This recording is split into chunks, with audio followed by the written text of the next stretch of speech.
And welcome back. We are talking with Ben Kucha. She is from Lincoln, Nebraska. Originally home is South Sudan, Africa. And she wrote a book, it's called Tears of a Mother, and it talks about her journey out of Sudan during the war, the second of their wars, of the 22-year-long war beginning in 1983.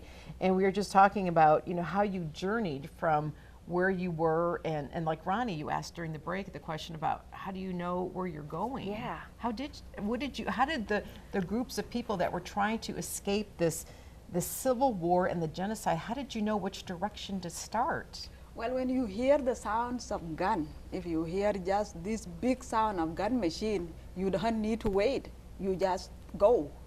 Just go wherever in the jungle and hide there, and till later you find your way out to just, it's not really you who is escaping, who is running, it's your lives inside you.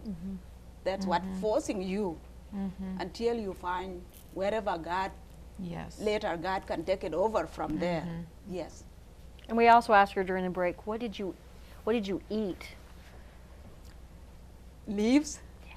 Sometimes wait for Red Cross to arrive, which is very difficult to let these children know that we are waiting for Red Cross, because they don't even know what's Red Cross.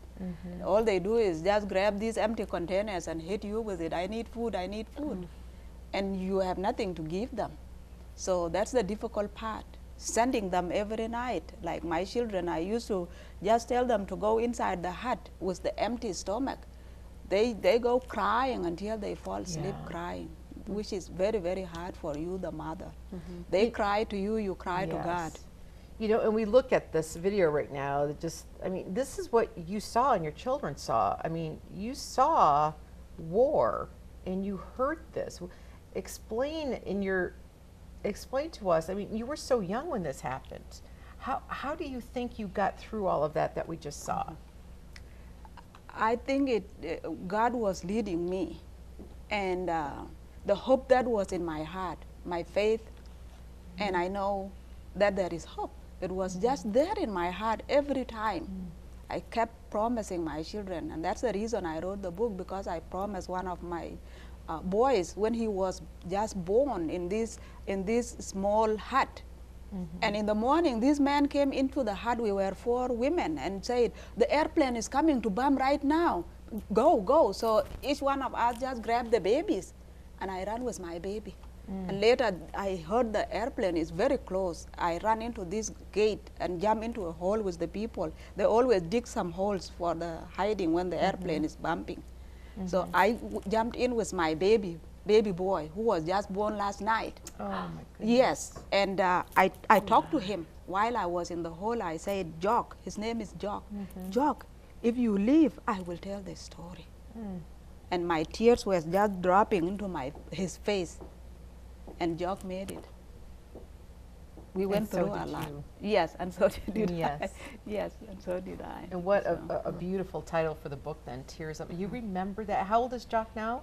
Jock is 22 or 23. And you remember that like it was yesterday?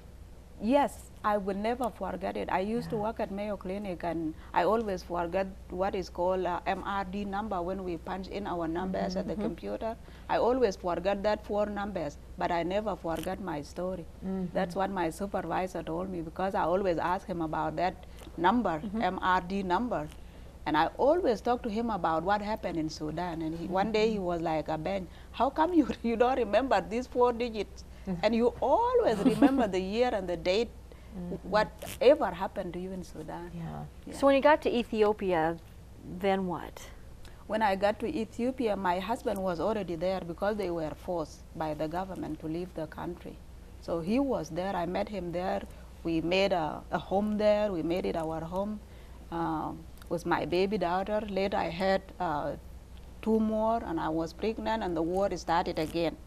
That was the time they announced it that the women had to leave first for evacuation, women and children, and the men will stay behind to protect the women and children. So I left with thousands of people. That's a totally different story. It was very, very, very difficult for me, because we had to cross the rivers. These rivers who are full of crocodiles, and not enough boats. So many people tried to cross, and I was left behind because I was pregnant. And later I did.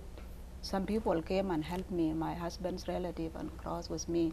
But on the other side of the River Nile, the people who went ahead of us to the next village, they start to come back, and they met us right by the River Nile. And I asked them why they start to come back, and they said the village is starving. Even the leaves have been eaten off the trees. And we were hearing these sounds of guns machines behind us. So we were like going back and forth. Do we have to go forward to this starvation area, or do we have to go back to where the guns machines are? Oh, Yeah, goodness. but later I decided to go ahead. And she did go ahead, and she moved ahead with her family. We'll wrap up the story with Ben when we return. You don't want to miss this. Stay with us.